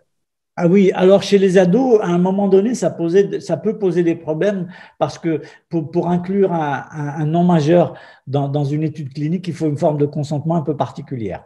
Il y a des données qui vont arriver bientôt sur les moins de 16 ans. Ça va arriver. Pareil pour les données chez les femmes enceintes. Il y a eu dans l'étude, alors après, il faut, si vous voulez, je peux regarder mes pompes, mais il ne faut pas rentrer dans un débat. Un, c'est impossible de connaître tous les chiffres. Deux, je veux vous donner des réponses exactes, j'insiste. Mais il y a des sous-études qui ont démarré par rapport aux femmes enceintes. Et dans l'étude qui vont venir, j'ai vu quelques résultats qui commencent à sortir. Il y a eu par-ci, par-là, N femmes enceintes qui ont été incluses dans l'étude, mais seulement après, c'est pareil le débat intergénérationnel, quand on a dit, ce qu'on a dit par exemple en premier lieu sous AstraZeneca, c'est qu'à un moment donné, dans les études, grosso modo, on vous met une population, on vous décrit une population plus de 75 ans, alors, ou plus de 70 ans. Quand je vous mets 70 ans, 71 ans, c'est plus, mais 94 ans, 99 ans, on ne sait pas. Donc, il faut, grosso modo, dans les études pivot, il y a eu entre 3 à 5% de personnes âgées qui ont été incluses. Mais dans certains cas, il y a eu peu de personnes âgées qui ont été incluses, de telle sorte qu'on ne peut pas conclure. Si vous avez, il y a un bout d'une étude où vous avez zéro Covid chez les personnes âgées, parce qu'ils en avaient pris peu. Donc, est-ce que vous allez dire à l'inverse que le vaccin il protège à 100%? Non, c'est un manque de puissance. Au fait, quand on a dit, on ne peut pas utiliser chez les personnes âgées dans un premier temps, c'est ce qui s'est passé pour AstraZeneca, c'est parce qu'il n'y avait pas suffisamment d'effectifs inclus considérés comme personnes âgées pour pouvoir répondre à la question. À partir du moment où il y a eu des études écossaises qui ont répondu avec un nombre de patients âgés suffisant, on a levé le doute. Vous voyez comment on acquiert un niveau de preuve au fur et à mesure. Quand vous avez, je vais être un peu barbatif, mais on peut se permettre, on est en comité convivial. Il y a que moi qui ne comprendrai rien, donc tu peux y aller. Non. Quand on fait une étude, on prend un risque, quand on compare A et B, on a un risque alpha qui est de dire on conclut à tort alors qu'en réalité, la différence est due au hasard. D'accord? C'est-à-dire, on dit que A est supérieur à B, alors qu'en réalité, c'est le hasard. Ça, c'est le risque alpha, souvent 5%. À l'inverse, on prend un risque bêta, qui est celui de passer à côté d'une différence qui en réalité existe. Et c'est ce qui définit la puissance. Alors, peut-être que la différence existait l'efficacité existait chez les personnes âgées, mais vu le manque d'effectifs, on n'a pas pu le mettre en évidence. Il a fallu poursuivre l'étude. Si je veux être trivial, si vous faites courir 2 voitures qui sont de puissance équivalente, vous faites une course. Si vous les mettez sur du plat, si c'est des 11 chevaux de chaque côté, il faudra un peu plus de temps pour montrer la supériorité de l'un par rapport à l'autre. Tandis que si vous mettez une 2 chevaux, une voiture peu puissante et une voiture très puissante, vous les faites courir, il vous faudra 300 mètres pour vérifier votre hypothèse. Est-ce que c'est la puissance d'une étude? C'est clair. En tout cas, moi, j'ai compris. Donc, merci Sinefa. On parlerait maintenant, si tu veux bien, dans le déroulé de ta présentation. Je vois que le temps tourne, mais le temps court. On a encore un petit moment. Et d'ailleurs, je rassure les personnes qui sont avec nous sur le fait qu'effectivement, on maintiendra bien la séance de questions-réponses à la fin de ton intervention. Mais j'encourage tes confrères, entre autres, tes consoeurs, à poser leurs questions dès à présent par le chat. Alors, on a parlé effectivement efficacité. Je voudrais bien qu'on parle innocuité et tolérance, parce que une des problématiques, et on est sans revenir aux différentes polémiques en France de ces derniers jours, la question effectivement des effets secondaires sont analysés dans les essais cliniques. Alors, est-ce qu'il y a d'autres effets indésirables qui ont été relatés ou pas? Et ça va nous amener à parler entre autres du rôle de la pharmacovigilance. Oui, tout à fait. Donc, on arrive à la dernière partie de l'exposé, donc qui est les événements indésirables. Alors, il faut quand même savoir que pour les événements indésirables, là, je vais aller un peu plus vite, dans l'étude, les gens sortaient de l'étude avec un carnet sur lequel ils notaient les effets secondaires, sur lequel ils notaient notamment tout ce qui était réactogénicité. Donc, c'est normal qu'ils décrivent tous une réaction locale. Il fallait même parfois la dessiner. Il fallait faire… donc, il y a eu des événements indésirables qu'on coupe en 2 cas, ceux qui étaient sollicités, qu'on attendait et qu'on voulait voir. Et donc, vous voyez que aussi bien dans le Pfizer que dans le Moderna, elles sont survenues par rapport au placebo. Et donc, ça, c'est consigné. Ça, ce sont des effets quasiment liés à la réactogénicité du médicament. Ils étaient attendus. Donc là, il n'y a pas de surprise. Vous voyez que même chez le placebo, des fois, c'est survenu. Donc, tout ça, c'est relayé dans les études. Hein. Donc, on ne va pas insister, ce n'était pas la partie la plus importante. Et j'ai bien compris que ce qui intéresse aujourd'hui, ce sont les événements indésirables non sollicités, c'est-à-dire qu'ils soient reliés ou non à l'étude, mais qui sont survenus. Et c'est tout le rôle de la pharmacovigilance. Donc l'ANSM, c'est un site accessible au public. Il y avait eu, par exemple, on avait signalé une diminution temporaire quand on faisait des NFP, quand on faisait des prises de sang pour vérifier globules rouges et globules blancs, il y avait une baisse de certains lymphocytes. Et donc, on s'est dit, surtout pour les gens qui vaccinent, un peu comme moi, qui vaccinent des personnes qui ont des chimiothérapies, des personnes qui sont victimes de cancer, qui ont des immunothérapies, des trucs un peu compliqués. Donc, au fait, la baisse des lymphocytes, c'était normal, ça traduisait leur mobilisation. Donc, ça, c'était un effet et pas un événement indésirable. Il y a eu certains effets, par exemple, comme la survenue. Vous savez ce que c'est qu'une paralysie faciale dans la population générale, ça survient 15 à 30 cas pour 1000 dans un contexte de maladie virale ou de maladie auto-immune. Et ben, dans les études, de façon non sollicitée, des gens ont déclaré dans l'étude Pfizer 4 cas de paralysie faciale spontanée très rapidement résolutive, hein, d'accord, avec pratiquement tout le monde a guéri et qui sont survenus. Donc, vous avez les jours de survenue. Il y en avait 0 dans le placebo. Et pareil, chez Moderna, il y avait eu 3 cas de patients vaccinés qui avaient fait des paresthésies, des paralysies faciales, 1 dans le placebo. Donc, ça, du coup, ça a été rajouté dans les caractéristiques, au résumé des caractéristiques de produits. Donc, il y a de temps en temps des ganglions, des adénopathies qui ont été enregistrées. Il y a eu des réactions de fièvre. Il y a eu tout ça, et on en vient à ce que tu décris, qui sont ces événements qui sont objets de rapports de pharmacovigilance régulier. Et donc, c'est en dehors de l'essai clinique, même quand l'essai clinique est fini, il y a un dispositif régional, local, régional. Je rappelle qu'il est obligatoire pour tout soignant de déclarer les événements indésirables dont il a connaissance.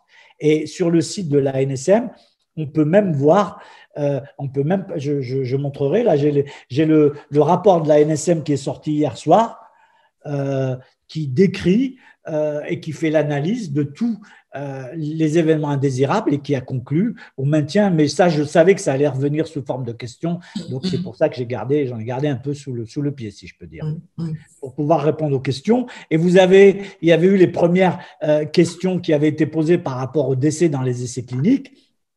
C'était pour avoir cette méthodologie de dire, voilà, dans les études Pfizer, il y a eu un décès par artériosclérose, un décès par arrêt cardiaque. De l'autre côté, sous placebo, il y avait eu un choc hémorragique, il y avait eu un infarctus.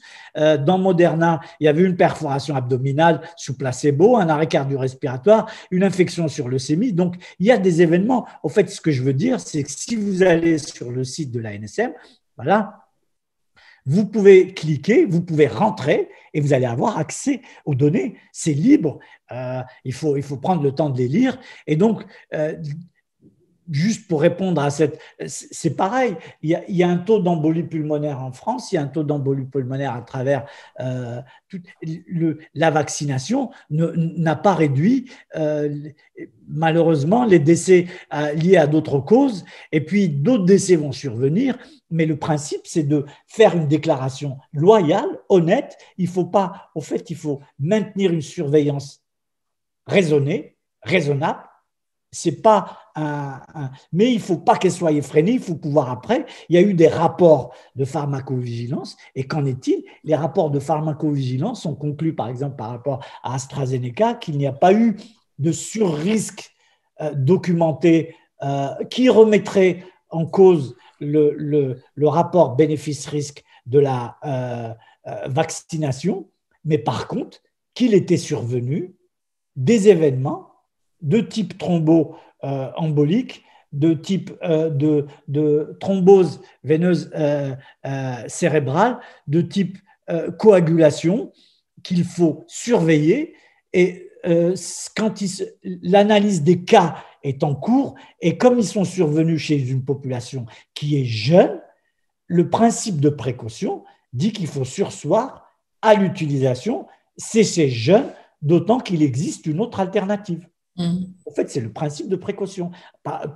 Pour ces gens-là, tant que la réponse n'a pas été complète, au fait, on aurait regardé, il y a une incidence de la complication qui survient dans la population générale, elle n'est pas dépassée, mais il y a un petit signal qui incite à être prudent et c'est le principe de précaution. Donc, il n'y a pas, au fait, ça nous oblige à avoir une lecture régulière, raisonnable et à participer, à écouter ce qui se dit de manière à avoir des recommandations, de manière à agir avec le principe de précaution nécessaire. Il faut se positionner de façon équilibrée entre un éventuel alarmisme qui serait néfaste et une éventuelle sous-déclaration qui serait tout aussi néfaste. Donc, c'est notre responsabilité de médecin d'avoir la sérénité suffisante et de puiser la connaissance suffisante pour pouvoir faire face à ces obligations. Eh ben, pour connaître, il faut lire, il faut écouter, il faut participer à des webinaires, il faut participer à des formations. C'est ce que j'encourage et c'est le pourquoi du comment. Merci vraiment pour cette description détaillée effectivement du processus de vaccination et du distinguo entre les différents vaccins qui sont disponibles aujourd'hui et qui seront prochainement disponibles un peu partout dans le monde. Et je pense entre autres, parce que je crois qu'on a quelques professionnels de santé qui nous cadrent de l'autre côté de la Méditerranée et que je salue, qui sont entre autres en Algérie. Sur l'aspect pratique, effectivement, parce que c'est quand même la majorité des questions qu'on a reçues, que j'ai reçues en préparant cet échange aujourd'hui, c'est en pratique, comment se passe la vaccination? Parce que même si en France, les derniers chiffres, avec le léger décalage, comme tu l'as indiqué un peu plus tôt, aujourd'hui, on comptabilise les dernières données, relatent 2 millions de personnes qui ont été totalement vaccinées, qui équivaut à 3,43% de la population. C'est la mise à jour des données au 18 mars. Il reste effectivement quand même beaucoup de personnes à vacciner. La vaccination qui a pris un certain retard est sous pression, mais on essaye effectivement de rattraper ce retard dont on pourrait éventuellement expliquer un petit peu les différentes causes. Pratiquement, la vaccination se passe comment? Parce que beaucoup de questions se posent et pour les gens qui sont un peu réfractaires à se faire vacciner, comment on peut essayer de finir de les convaincre? Alors, j'ai essayé de reprendre un peu deux slides en pratique. Donc, vous arrivez face à un personnel soignant. Oui, Sinafa, excuse-moi, je t'interromps encore deux petites secondes.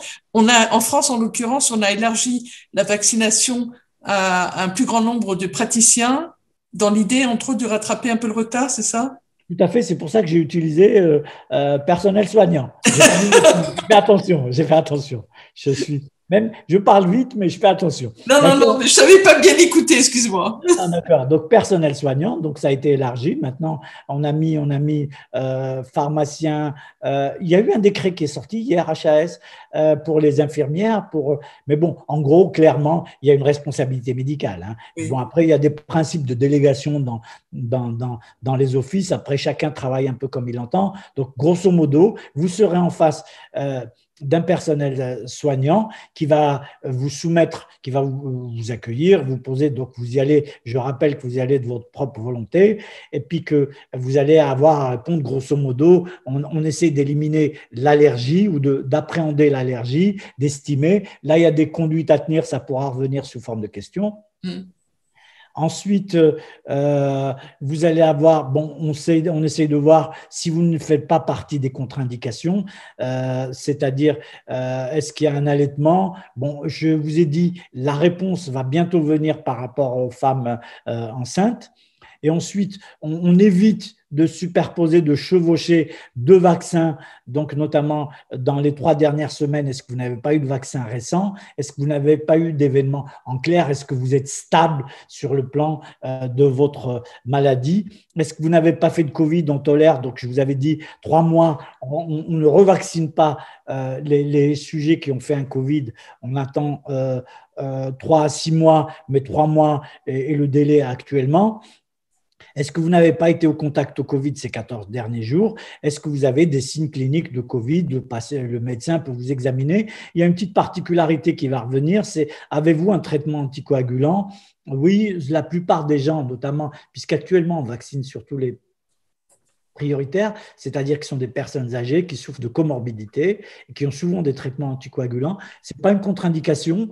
Alors, si la personne est sous antivitamine K, il faut avoir un INR dans les zones thérapeutiques. Évidemment, s'il a un INR à 5, il y a un problème. Avec un INR à 3, on utilise une aiguille fine. Puis surtout, il ne faut pas masser, il peut avoir un petit hématome, il faut prévenir le patient, il faut mettre un petit pansement compressif et ne pas frotter, ne pas faire de massage parce que l'hématome, ça ne fait pas de bien, quoi. Mais il n'y a pas eu, ce n'est pas une contre-indication à la vaccination.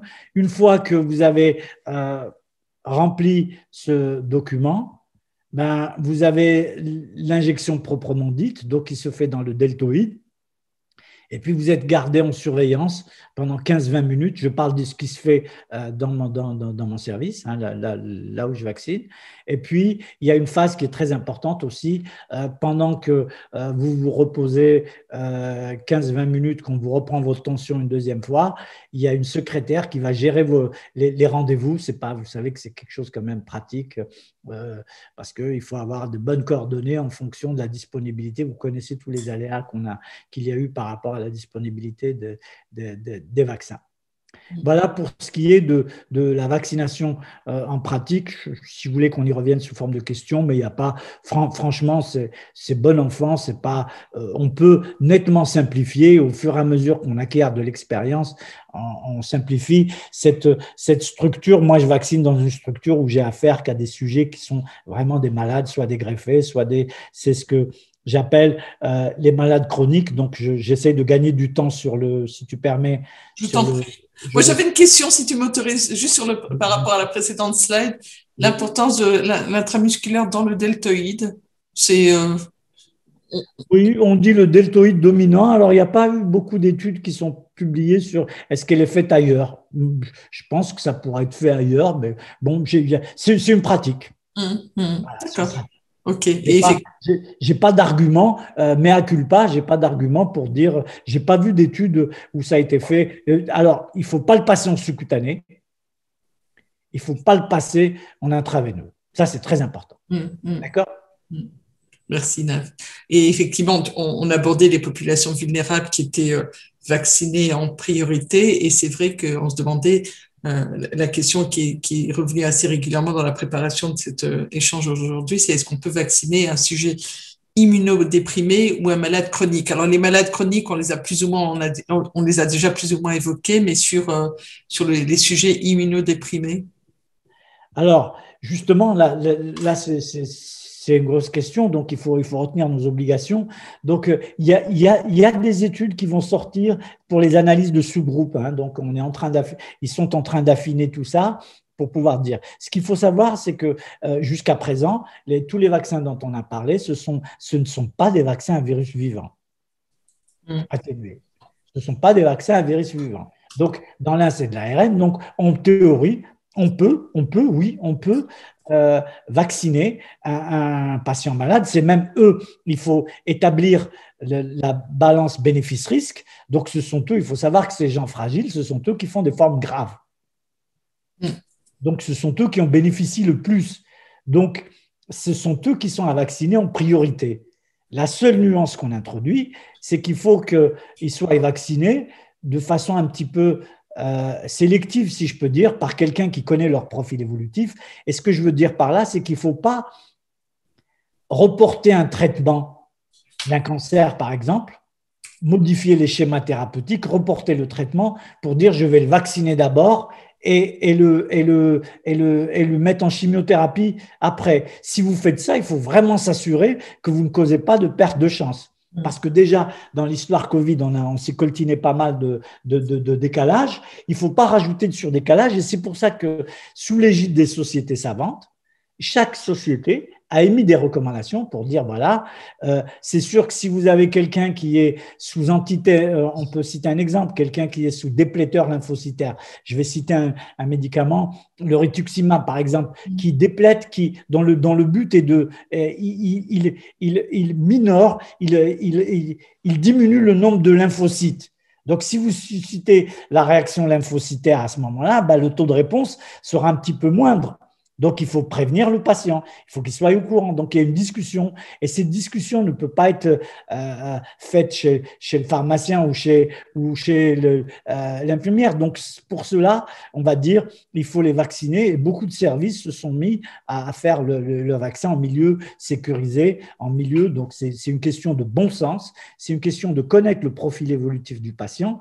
Il ne faut pas retarder, comme je l'avais dit, le traitement étiologique. Donc, en fait, en clair, cette vaccination doit faire partie des actes normaux dédiés à ces patients et la vaccination Covid est intégrée dans son parcours de soins de manière à ne pas du tout induire de retard délétère. Mais oui, il faut vacciner les sujets malades parce que c'est eux la population prioritaire et c'est pour ça que il y a eu cette suggestion de l'HAS qui avait dit que c'était une vaccination à haute priorité. Et donc, vous avez, avec les estimations que ça donne, vous avez les patients qui sont atteints de cancer, de maladies hématologiques, sous chimio, les insuffisants rénaux sévères, les patients transplantés d'organes, les patients transplantés par des cellules souches, et les patients atteints de trisomie. Donc, ces listes existent, vous les connaissez, et il y a même un estimé qui a été fait, de telle sorte qu'après, c'est une question de dotation,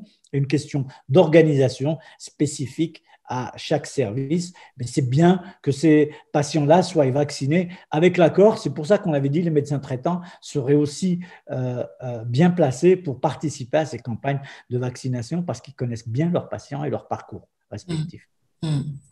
On a encore quelques minutes avant de passer à la série de questions. Et effectivement, je vais dire, you take home message. S'il fallait retenir un message à ramener à la maison. Mais toi, tu es déjà chez toi, donc tu ne vas pas le ramener. Mais un message, il faut être en confiance et puis c'est pas interdit de lire. D'accord? Et ou de se renseigner, bon, ça va assez vite, il faut savoir se remettre en question. Bon, c'est le principe de précaution appliqué dans sa meilleure mesure et la loyauté vis-à-vis. Donc, il ne faut pas avoir peur. Les AMM ont été accordés, ce n'est pas du travail actif, c'est du travail rigoureux. La vaccination est volontaire et l'information préalable est loyale. Et il faut la pharmacovigilance maintient une permanence. Et puis, on voit heureusement d'autres vaccins arriver, d'autres schémas vaccinaux qui vont probablement arriver. Et puis, j'espère qu'il y aura un impact positif sur notre vécu quotidien. On a hâte de revoir nos copains, copines, on a hâte de se remettre à voyager, on a hâte de repartir en Algérie, et ainsi de suite. Tout le monde a hâte de retrouver sa vie d'avant et le vaccin peut être une solution clé. C'est pour ça que chacun parmi nous doit participer à un dialogue serein où tout le monde devrait se sentir en confiance. Il y a des questions auxquelles on n'a pas réponse. Eh bien, il faut essayer de trouver la réponse la plus loyale que possible. Voilà ce que je voulais dire. Merci Sinaf. Alors j'encourage effectivement les personnes qui sont encore avec nous à poser leurs questions par chat. Dans les questions que j'ai reçues, alors effectivement ce sont là pour le coup peut-être par la nature des questions, pas forcément des professionnels de santé, mais une des premières questions c'était alors faut-il se faire vacciner si on a eu le Covid? Tu as répondu tout à l'heure, mais je veux bien que tu argumentes de nouveau parce que je pense que la personne qui nous a envoyé cette question n'était peut-être pas en ligne avec nous ou n'a pas entendu ta réponse. Alors, normalement, si on a fait le Covid depuis moins de 3 mois, non, il faut attendre. Après, ça reste on m'a souvent posé cette question, c'est de quelle preuve disposons-nous pour dire si on a fait le Covid? Donc, si on a fait un Covid infraclinique, je ne sais pas répondre à la question parce qu'on n'a pas fait d'anticorps. On n'a pas. Je pense que c'est une question de bon sens. Comment savez-vous que vous avez fait un Covid? À partir du moment où vous avez fait un Covid il y a Il y a 2 mois, non, il faut attendre un petit peu avant de se vacciner. Aujourd'hui, on écrit entre 3 et 6 mois, on dit entre 3 mois. Peut-être qu'une seule vaccination une seule prise sera recommandée. Les choses, vous avez vu que ça change beaucoup. On court derrière le niveau de preuve suffisant pour répondre avec sérénité à toute cette question. Mais en principe, quand on a un Covid récent, non. Mais quand on a plus de 3 mois, a fortiori 6 mois, oui, il faut se faire vacciner. Il y a beaucoup de questions autour du test, des différents tests, et entre savoir s'il faut se faire tester avant d'être vacciné, par quelle méthode, par quel test et dans quel délai. Alors ça, c'est une bonne question parce que les taux d'anticorps dont je parlais, à travers mes petites images là sur l'immunogénicité, ce sont des anticorps neutralisants, ce sont des pratiques de laboratoire, de recherche qui ne sont pas encore commercialisées. Donc, vous ne pouvez pas voir, je vais tester mes anticorps neutralisants et voir si j'ai des anticorps neutralisants, je ne vais pas me vacciner. D'accord ? Ça marche. Je suis hépatologue, ça marchait dans certains concepts. J'ai des anticorps anti-HBS protecteurs dans l'hépatite B, je suis supérieur à 1000, je n'ai pas à me revacciner. D'accord ? Non, mais pour le Covid, on n'a pas encore un test d'anticorps neutralisant disponible dans le commerce pour pouvoir répondre avec certitude à cette question. Voilà. Oui. J'ai été vaccinée contre le Covid, c'est encore une question qui est contre la Covid, pardon. C'est une question qui revient très souvent. Puis-je rencontrer des personnes non vaccinées et si oui, y a-t-il des précautions à prendre? Oui, on a dit que on n'était pas sûr que le vaccin Covid empêchait l'implémentation d'un éventuel Covid dans les fosses nasales, dans les muqueuses des voies aériennes supérieures. Donc, on peut, on doit, je vais dire plutôt comme ça, on doit respecter, même vacciné, on doit respecter les précautions universelles, à savoir les mesures de distanciation physique, le port d'un masque. Mais au fur et à mesure, dans les populations vaccinées, il y a les études CLALIT, il y a les études écossaises qui sont sorties, qui commencent un petit peu à être un peu plus rassurantes par rapport à la diminution d'un risque éventuel de transmission, mais je n'en connais pas encore la modélisation, je ne peux pas encore certifier. Mais en attendant la réponse de bon sens, la réponse que je formulerai, c'est même vacciné, vous devez respecter les mesures de précaution si vous devez voir vos proches. Alors, on me demande, entre autres, on pose la question, je pense connaître la réponse, si tu peux nous dire quelle est la situation en Algérie, la situation sanitaire. Non, je ne connais pas bien la situation sanitaire en Algérie. J'ai beaucoup je sais que la campagne de vaccination a été débutée. Je discute beaucoup avec mes collègues. Je suis régulièrement informé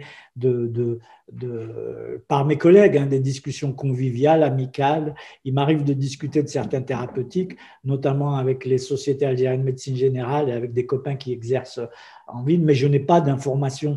Et puis par volonté, par déontologie, je préférais que ce soit mes collègues qui répondent à cette question parce que tout se fait sur la confiance, sur le niveau de preuve et voilà. J'avais insisté en vous dire que mes propos étaient extraits des études médicales publiées dans des revues à comité de sélection. Madame Ibersen qui me demande la question de savoir si on peut se faire vacciner avec l'AstraZeneca. Alors, si elle veut me préciser peut-être sa question, qu'on puisse y répondre plus précisément. Mais grosso modo, effectivement, les questions revenaient, mais tu as répondu sur l'efficacité des vaccins, le fait que le vaccin, on demandait entre autres si le vaccin à 2 injections était plus efficace que celui à 1 injection. Alors, non, ça il faut répondre à cette question. Il n'y a pas d'études aujourd'hui qui disent ce vaccin est plus efficace que l'autre. Parce que je vais revenir à cet esprit de méthodologie. Pour pouvoir faire, il faudrait faire à ce moment-là une étude comparant le vaccin A contre le vaccin B. Ça serait difficilement réalisable. Parce qu'il faudrait, comme ils sont tous à 90, si vous voulez comparer quelque chose qui marche à 90% versus à 82%, il va vous falloir 100 000 malades sous vaccin, 100 000 malades sous l'un, sous l'autre. Ça durerait trop longtemps, ça serait pas productif et c'est pas le but du jeu. Il n'y a pas eu d'études comparatives entre les vaccins. Il n'y a pas de recommandations priorisant. Il y a juste des choix qui sont consentis par les sociétés savantes, par la haute autorité de santé, pour dire que tel vaccin doit suivre tel parcours de soins et telle personne, tel sujet âgé, en fonction de son âge, en fonction de sa priorité, pour orienter vers les vaccins disponibles. Il y a une remarque plus qu'une question, c'est je pense à un spécialiste effectivement de la vaccination qui dit, mais définitivement, le problème de vaccination tient du fait que tant qu'on ne lèvera pas les brevets, on ne pourra pas produire plus de doses. Joker, non? Non, bien sûr, bien sûr. Après, je ne sais pas répondre à la question de production, mais je sais qu'il y a des approches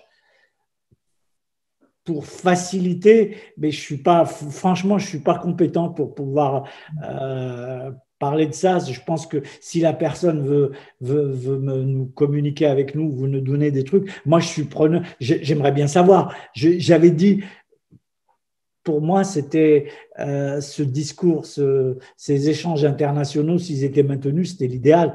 Je suis peut-être un peu naïf, mais bon, non, je suis candide, mais pas naïf. Voilà, c'était ça, j'ai cherché le terme, je voulais pas dire. Est-ce qu'il va falloir apprendre à vivre avec ce virus et à le gérer, à se faire vacciner, peut-être par exemple chaque année comme on le fait, et l'année dernière en particulier, la vaccination antigrippale a dépassé un taux de vaccination comme on n'avait jamais vu en France, en l'occurrence. Donc, est-ce qu'il va falloir apprendre à vivre avec ce vaccin étant de nature optimiste, j'espère bien qu'un jour on pourra dire non, mais pour cette année, je ne sais pas. Oui. Je ne sais pas. Franchement, je ne sais pas.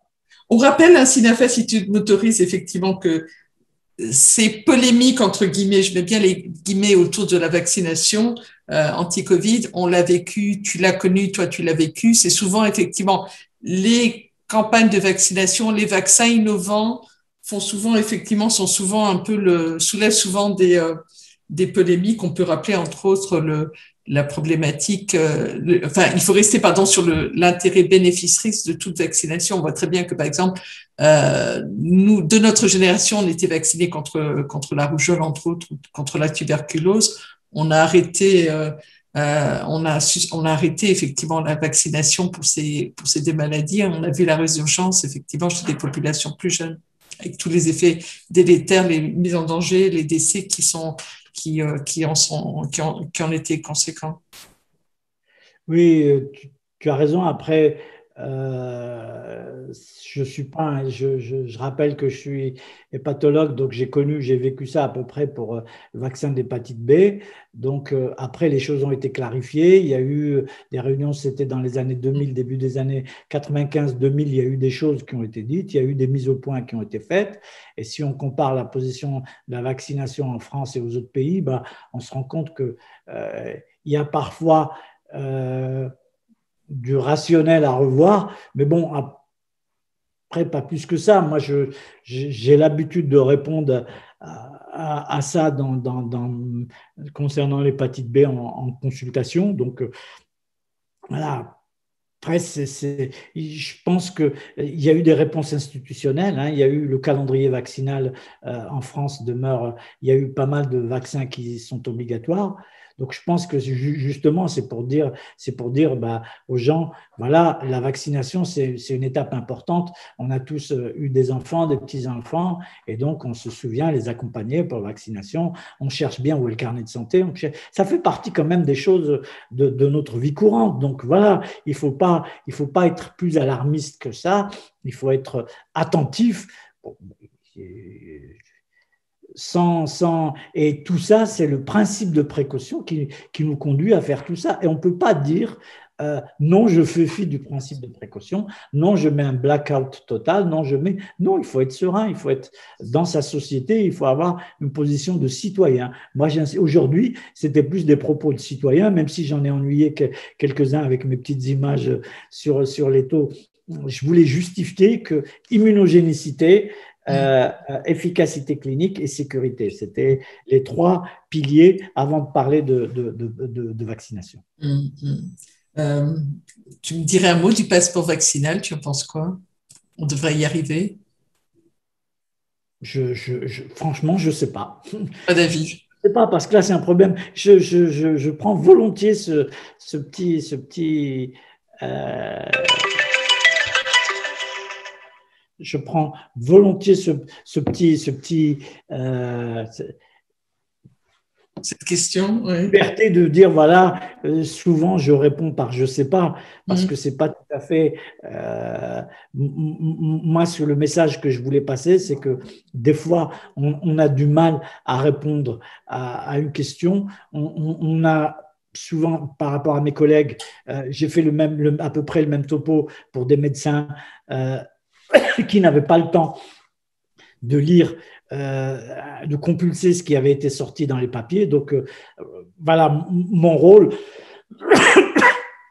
un peu habitué aux essais cliniques, c'était de dire, voilà ce que j'ai retenu à la lecture de cette étude, et il y en aura d'autres. Et il y a d'autres choses qui vont. Et j'espère que dans les. Mais il faut bien savoir que la vaccination est appelée à se modifier. Je dirais juste un exemple par rapport à ceux qui nous écoutent outre-mer. L'évolution du vaccin polio, par exemple, à un moment donné, on vaccinait avec du polio buvable. Et puis après, on est passé à un polio, on est passé du Sabin au Schwarz, à un polio intégré dans la campagne de vaccination nationale. Donc, forcément, il y aura des méthodes d'évolution et chacun doit décider par rapport à là où il vit, par rapport à là où il exerce, d'appliquer ce qui lui permet le meilleur compromis bénéfice-risque. J'insiste sur ce compromis bénéfice-risque. En France, si la vaccination continue à ce rythme et que la livraison de vaccins n'est pas trop affectée, d'ici l'été ou fin d'été, toute la population française devrait être vaccinée, c'est ça? C'est les prévisions que je suis comme tout le monde, j'écoute la télé, je lis les journaux, j'espère que oui.